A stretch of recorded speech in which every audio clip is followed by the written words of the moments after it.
Hello, today we will guide you through how to reset paper money in Thinkorswim. In this walkthrough, we'll quickly restore your simulated cash so you can start fresh with practice trades. Begin by opening the Thinkorswim platform and signing in as you normally would. Make sure you're in a paper trading session, not a live account. You can confirm this by checking for a paper trading label or a distinctive paper money indicator in the platform's header. Working in paper mode keeps everything strictly for practice. At the top of the screen, locate the account selector. This is typically near the account name and number area.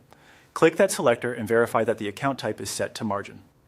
In paper money, the margin account is the standard practice setup and ensures the paper balance behaves the way most tutorials and examples assume.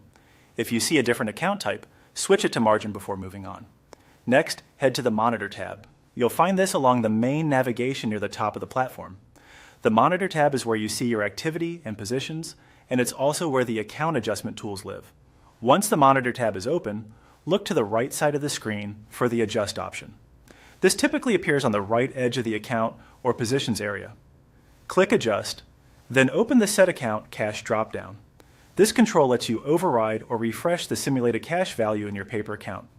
From the dropdown, choose Sample Money.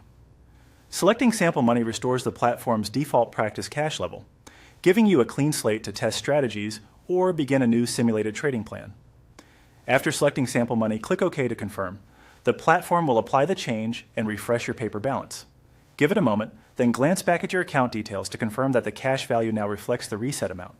If you don't see the update immediately, a quick refresh of the Monitor tab usually helps. A few quick tips as you wrap up. Resetting cash is useful when you want to benchmark a new approach or compare results from a consistent starting point.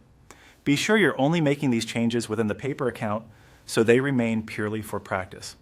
Once the balance looks good, you're ready to continue exploring trades, testing entries and exits, and refining your strategy with confidence. That's it. Your paper money cash has been reset to the sample amount. Thanks for following along, and happy practicing.